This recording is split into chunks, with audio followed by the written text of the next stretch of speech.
Okay, the great debate that is taking place on the internet right now, first and foremost, before we even saw the full debate, which Tucker Carlson really just dropped, it was just a clip that was making the rounds, which made you recognize they were about to go at it about Iran and war. And we have this divide that is happening within the MAGA movement, if you will. Now, I want to say this at the top. I like Ted Cruz. I have met him. So me attacking his ideas is not me attacking. CNN's Military Insights meet Candace Owens' cutting analysis as she breaks down the explosive debate between Ted Cruz and Tucker Carlson about war with Iran. Cruz's biblical commandments for supporting Israel clash with Carlson's hammering on facts and hypocrisy. Who's really guiding U.S. foreign policy? Let's break this down. The man, he's very kind, and Tucker Carlson and him have obviously landed on opposite sides of this thing. Both of them have been kind to me in the past. So Tucker essentially is pressing Ted Cruz in this initial clip about what he even knows about Iran, given the fact that he believes that American troops should, could, and maybe already are going to war or getting involved in Middle Eastern conflict, again, at the behest of Israel. I'll let you listen to that clip yourself. How many people live in Iran, by the way? I don't know the population. At all? No, I don't know the population. You don't know the population of the country you seek to topple? Senator Cruz calls for war but can't name basic facts about the country he wants to bomb. This reckless ignorance reveals careless power wielding. How many people live in Iran? 92 million. Okay. Yeah, How could you not know that?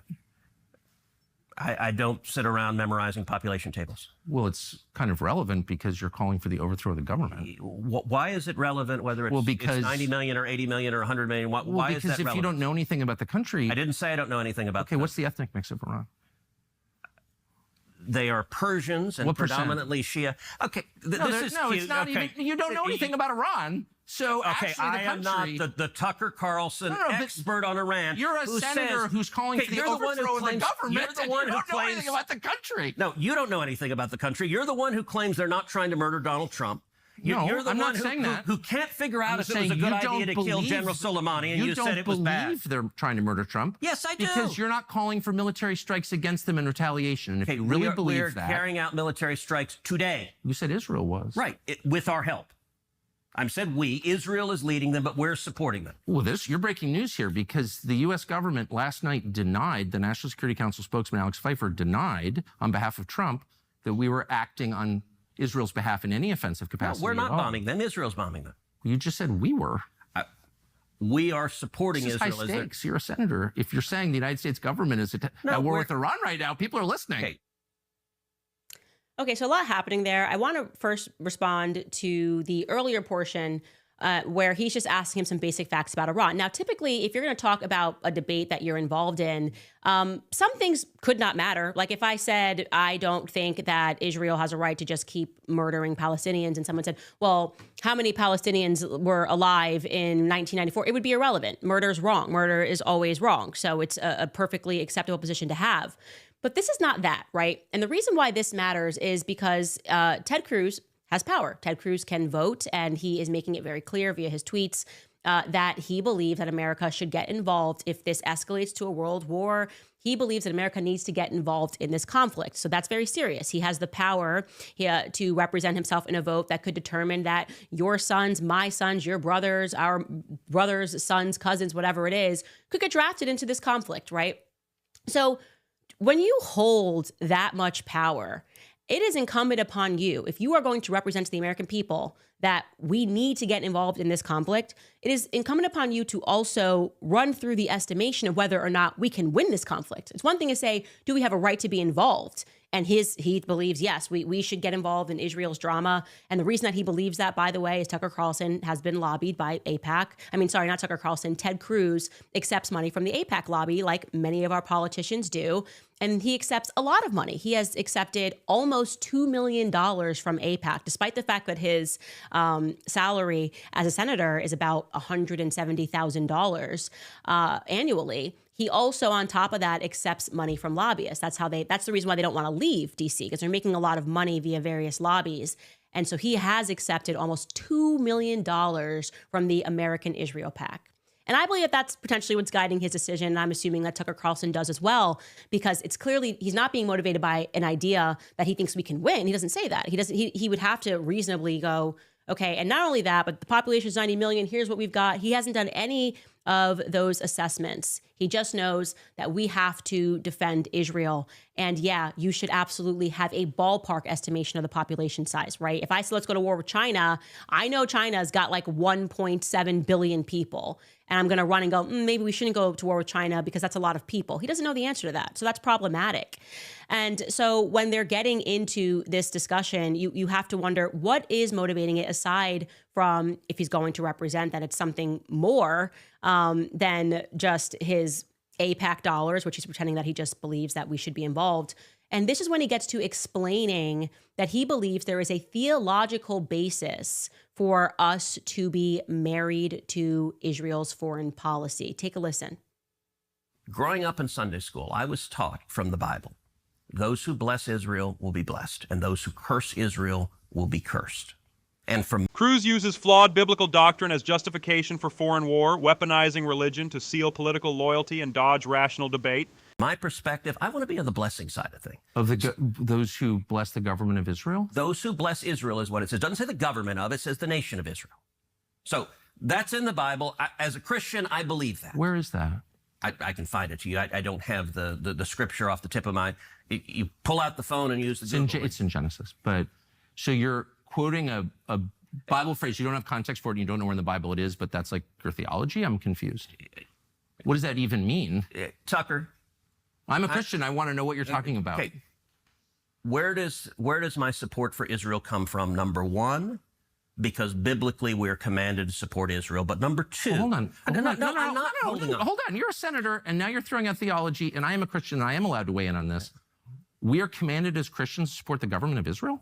We are commanded to support Israel. And what does that mean, Israel? We're told those who bless Israel will be blessed. But what? Hold on. Define Israel. This is important. Are you kidding? This is a majority Christian country. Define Israel? Do you not know what Israel is? That would be the country you've asked like 49 questions about. So that's what Genesis, that's what God is talking about. The nation of Israel, yes. And so is that the current borders, the current leadership? He's talking about the political entity called Israel? He's talking about the nation of Israel. Yeah, nations exist, and he's discussing a nation. A nation was the people of Israel. Is the nation They're the descendants God's referring of Abraham. to in Genesis, is that the same as the country run by Benjamin Netanyahu right now? Yes. It is. And I'm really happy he said that, because when you hear it, you realize how ridiculous it sounds. Even if you're not following the theology, if you don't identify as a Christian, you realize that you have a senator that is sitting across saying that his number one reason, he didn't say one of the reasons, he said my number one reason that I support Israel is because the Bible commands me to do so. And just so you know, the Bible does not command, and this is what Tucker Carlson is getting to in that clip, it absolutely does not command you to support the modern state of Israel. Like Genesis is pointing to the modern 1948 created state of Israel, and you must support it, despite the fact that it is very much involved in what can only be described as demonic behavior since its creation, right? And so you're going to ignore every other biblical passage. You're going to misinterpret this one. It's a dispensationalist heresy. Dispensationalist heresy, which was factually funded by the World Zionist Congress. And we can do another episode on that as I present to you guys all of the evidence that what it guided the notations. This really stems from the Scofield Bible, the heresy of the Scofield Bible. Scofield himself was an absolute fraud who got funded and was overseas and alleges that he wrote all of these notes in the Bible and is telling people how to read their Bibles. The first time that notations were put underneath the passages. So this is what Genesis says, and this is what it means. And this is how this heresy arrived in America. Then somehow this guy is able to, it becomes the most printed book, and Oxford Press gets behind it because like a random pastor. You get the idea here. It was very much a funded effort to have Christians misunderstand the Bible. And Ted Cruz is one of these Christians. And so he says this is number one reason that he supports what they're doing. So he is willing to support the criminality of Benjamin Netanyahu because he's just in the land of Israel. He's saying it's the nation state of Israel. By that argument, if suddenly the current Israelis in Israel all left and we put in a bunch of Iranians, then he would say the same thing because it's a place, right? So Ted Cruz would say, my Bible commands me, I will be blessed if I bless those who bless Israel. He's talking about a place, a physical place, and anybody could be in there and he would back it. It's an absolute nonsense for him to suggest this. And like I said, it's also a theological disaster. And it's so important for people to learn the history, the true history of the Scofield Bible and this sort of modern dispensationalist belief, which has been so toxic to our foreign policy and has been pushed in large part. It's even the hyphening of Judeo-Christian values. I'm a Christian. I am not. I'm not Jewish. I am a Christian. My values are Christian, and frankly, you should believe that a country which has involved itself as Israel has in blackmail, in murder, in bombing children, in murdering and starving women and children to get what it wants, the deception. And I mean, you could talk about it on a widespread level. You could talk about it on a historical level. You could talk about it on a molecular or a personal level. It is like a requirement to support Zionism. You just have to lie. You have to lie like all the time. I mean, they are just every day pushing this idea that I'm funded by Qatar. Not a shred of proof. It's completely false. It is untrue. And they say it every day because they have no other arguments. All they have to do is keep hoping that people like Senator Ted Cruz, especially if they're being funded by AIPAC, will completely misinterpret the Genesis and believe that no matter what, they have to support the policies of Bibi Netanyahu, which not even the Israelis support, right? They don't even support him. They were protesting against him in wartime. So that's very, it should terrify you, frankly. It should terrify you. It's also ironic that we are told that Iran, they can have nukes because they're a bunch of rabid fundamentalists, right? Religious fanatics. And at the same time, you are saying that Israel doesn't have to abide by international law. They don't have to even speak or acknowledge the fact that they have nukes. It's okay that they stole that from America. They stole weapons from America. It's okay that Jeffrey Epstein is running a blackmail ring on our politicians, was running a sexual blackmail ring via the Mossad. It's okay. And they don't have to answer questions about JFK and Jack Ruby, otherwise known as Jacob Rubenstein, and his involvement. We just have to accept that whatever they do, no matter how toxic and horrible and demonic it is, it's perfectly acceptable because God is going to bless you if you bless this land. Yeah, God wanted you to leave us with a 1948 real estate problem. It's completely ridiculous for them to be making this argument. And so when you see them go at it, and there's more clips that are coming out, and do you have, there's also one more clip. You know that eventually Ted Cruz, and I did not even see this until a couple of minutes ago, you know eventually Ted Cruz is just going to go where the Zionists go, which is, okay, I don't have an argument anymore, but now I have to imply that you're anti-Semitic if you don't support Bibi Netanyahu, right? This intentional conflation of Israel, the foreign nation, with the Jews. And lo and behold, he does it. Take a listen. It's a very weird thing. The obsession with Israel, when we're talking about foreign countries, it's hardly an obsession. You're not talking about Chinese, you're not talking about Japanese, you're not talking about the Brits, you're not talking about the French. The question, what about the Jews? What about the Jews? Oh, like, I'm an anti-Semite now. Senator, you're asking the questions, Tucker. You're asking, why are the Jews controlling our foreign policy? Senator, that's what you just asked. Hardly saying that, and I have That is exactly what you just said. Well, actually, I can speak for myself and tell you what I am saying. Good. On behalf not simply of myself, but on my many Jewish friends who would have the same questions, which is to what extent, and it's interesting you're trying to derail my questions by calling me an anti-Semite, which you are. I did not. Of course you are. And rather than be honorable enough to say it right to my face, you are in a sleazy feline way implying it or just asking questions about the Jews. I'm not asking questions about the Jews. There's nothing to do with Jews or Judaism. It has to do with the foreign government. Isn't Israel controlling our foreign policy? That's not about the Jews? You said, I'm asking you. And by the way, you're the one that just called me, I think, a sleazy feline. So let's be clear. It's sleazy to imply that I'm an anti-Semite, which you just did. No, I just said, why is that the only question you're asking? You answer it. Give me another reason. If you're not an anti-Semite, give me another reason why the obsession is Israel.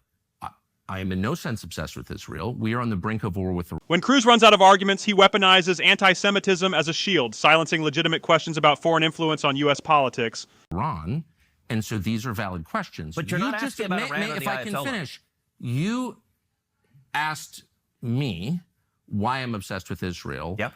3 minutes after telling me that when you first ran for Congress, you elucidated one of your main goals, which is to defend Israel. Yes. And I'm the one who's obsessed with Israel. I don't see a lawmaker's job as defending the interests of a foreign government, period. Okay. Any government, including the ones that my ancestors come from. So that's my position. That does not make me an anti-Semite. And shame on you for suggesting otherwise. And I mean that. And that's low, and you know it's low. So why don't you just answer my questions I'll in a answer straightforward, rational way? You certainly have the IQ to do it. So, shame on you is cute, by the way, Tucker. It is. It's not cute. I'm offended. I'm obsessed with the Jews. You just told me you just called me a sleazy feline. It is sleazy to imply that I'm an anti-Semite for asking questions about how my government is run. You want to count how many questions you asked about? What about the Jews? What about Israel? What about AIPAC? I never asked about the Jews. This has nothing to do with the Jews, whatever that means. This has to do with a foreign government. And once again, shame on you for conflating the two. This fiery confrontation exposes dangerous ignorance and twisted theology shaping U.S. Middle East policy. Ted Cruz's blind biblical loyalty to Israel conflicts with the realities Tucker Carlson confronts head-on. The debate reveals how unquestioned narratives propel us toward war, while dissent is shut down with smears of anti-Semitism. It's critical to question power, unpack political motivations, and safeguard truth over propaganda. Drop your take below. What do you think drives this blind support for war?